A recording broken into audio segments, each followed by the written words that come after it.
¿Les gusta la Navidad? Yo soy un poco Grinch. El tráfico es espantoso, la gente está de mal humor, los restaurantes llenos, la cursilería a flor de piel y lo peor de todo es que con tantos brindis y comidas, sumado a la debilidad de mi voluntad, mis triglicéridos se van por los cielos. Eso sí, la Navidad está llena de costumbres coloridas y de larga tradición. Les cuento algunas. En primer lugar, el Adviento es para los católicos como la Cuaresma, una preparación para la venida de Jesús. En teoría, el Adviento es época de penitencia y la liturgia católica utiliza el color morado. Claro que en México, con el maratón Guadalupe Reyes, eso de la penitencia prenavideña no se nota mucho, aunque ciertamente sí se utiliza uno de sus símbolos, la corona de Adviento.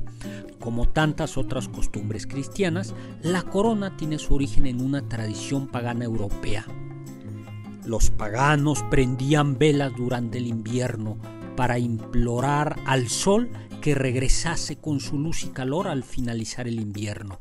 Los primeros misioneros aprovecharon esta tradición para evangelizar a esos pueblos.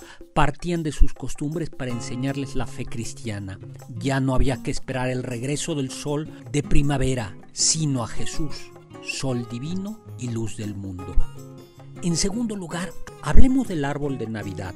Durante las Saturnalias, una celebración invernal de los antiguos romanos en honor del dios Saturno, los romanos decoraban los templos con ramas de abeto. Los cristianos, al parecer, recuperaron esta tradición queriendo simbolizar con el abeto la eternidad de Dios. Hay noticias de que los primeros poblados donde hubo arbolito de Navidad fueron en Estonia y en Letonia. Pero la leyenda dice que San Bonifacio, un misionero de los primeros tiempos del cristianismo, sabiendo de que los paganos germánicos sacrificarían a un muchacho frente a un árbol, el árbol del dios Thor, decidió derribar el árbol y puso sobre el tronco una rama de abeto como símbolo de Cristo. Más tarde, prosigue la leyenda, San Bonifacio sustituyó los árboles paganos. Recuerden ustedes que para los pueblos germanos el universo era un inmenso fresno llamado Yggdrasil. Bonifacio sustituyó, les decía, este fresno con un abeto adornado por manzanas y velas. Las manzanas aluden al árbol del paraíso, de las que comieron Adán y Eva, y las velas a Jesús, que vino a salvar a la humanidad del pecado original. Luego se convirtió aquello en esferas y en lucecitas. Tercera tradición. Lo cierto es que el árbol de Navidad llegó al castillo de Windsor llevado por Alberto de Sajonia, esposo de la reina Victoria, y el aristocrático arbolito se difundió rápidamente entre los ingleses. Es difícil saber cuándo llegó el árbol de Navidad a México. Lo más probable es que lo haya traído Maximiliano de Habsburgo, y de lo que no hay duda es que la aristocracia pulquera del Porfiriato quedó encantada con el árbol de Navidad que consideraba tan europeo, tan elegante. Y al parecer los fifís van ganando la batalla porque el arbolito va desplazando a nuestro tradicional nacimiento. Cuarta tradición, el nacimiento, o como le dicen en España, el Belén, que también tiene una larga historia. Se cuenta que en la Navidad de 1223 Francisco de Asís montó un nacimiento para difundir la palabra de Dios. La escena era representada por personas y no por muñequitos. La tradición arraigó y según parece el primer nacimiento con figuritas se hizo en Nápoles a finales del siglo XV. Los alfareros mexicanos elaboran hermosísimas figuras para el nacimiento que no solo representan a los personajes bíblicos como pastores y magos. En los nacimientos más tradicionales de México también aparecen escenas de la vida cotidiana de los pueblos: tortilleras, chicharroneros, marchantes de verduras.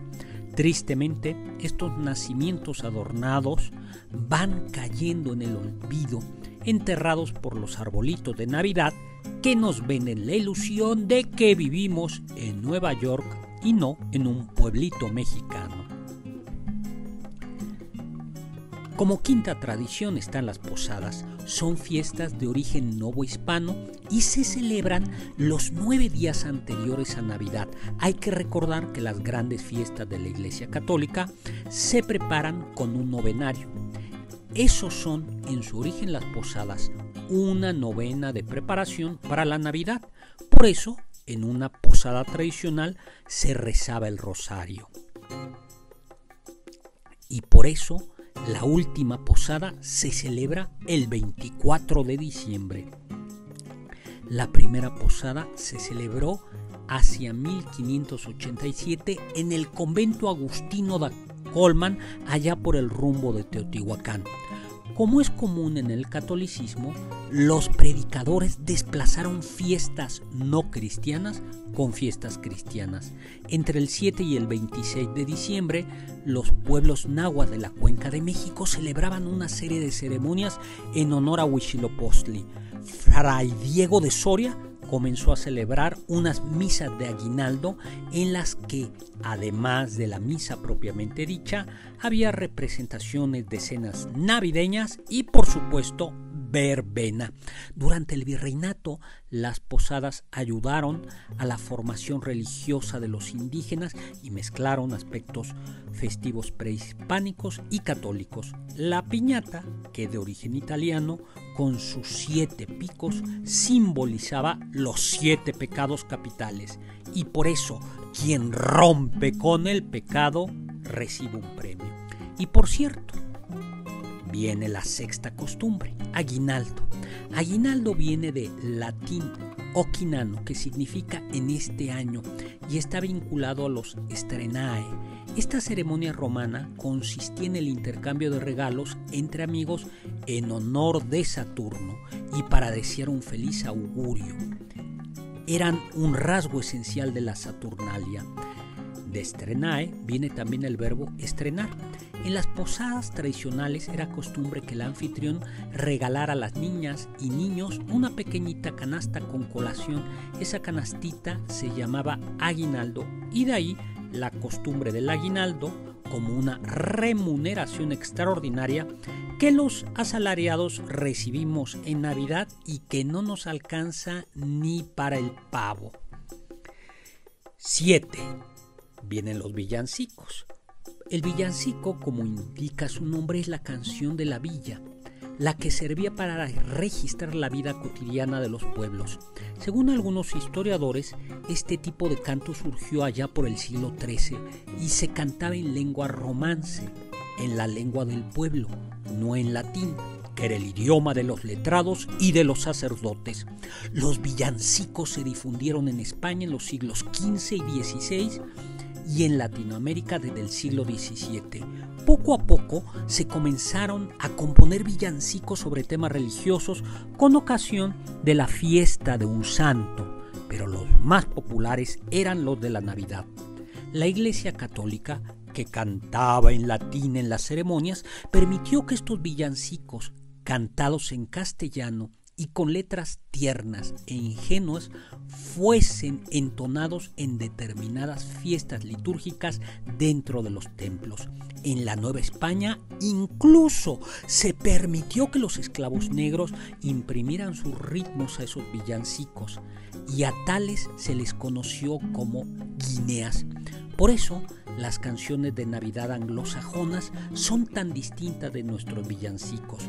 Mientras que en el mundo anglosajón se habla de nieve, de renos, de campanitas, nuestros villancicos son más coloridos. Hablan de pastores, de zagales, que son pastores jóvenes, de la Virgen, de San José, de los Reyes Magos. Se me quedaron muchas tradiciones navideñas en el tintero. Les prometo otro video para hablar sobre ellas, pero les quiero contar algo personal. Buena parte de estas tradiciones las aprendí de mi abuela materna. De niño aguardaba con muchísima ilusión esta época. Mi abuelita me llevaba al mercado para comprar el musgo, el heno, la paja. Me enseñó a fabricar montañas con bolsas de papel y a simular estanques con espejos. Ella ponía un inmenso nacimiento en su pequeña casa y por estas fechas se quedaba a dormir en mi casa un día para que, desvelándonos, pusiéramos mi nacimiento. Era uno de los momentos más bonitos del año y lo que más me impresionaba es que en el portal el pesebre estaba vacío porque el niño Dios se colocaba en la noche del 24 de diciembre, después de que los niños de la familia arrollábamos al niñito Jesús. La verdad es que eran unas fiestas entrañables. Pues yo soy Héctor Zagal, mi Twitter @hzagal, Zagal con Z. Los invito a suscribirse a mi canal de YouTube y los invito a seguir el adagio, el aforismo de Immanuel Kant, Sapere aude, atrévete a saber.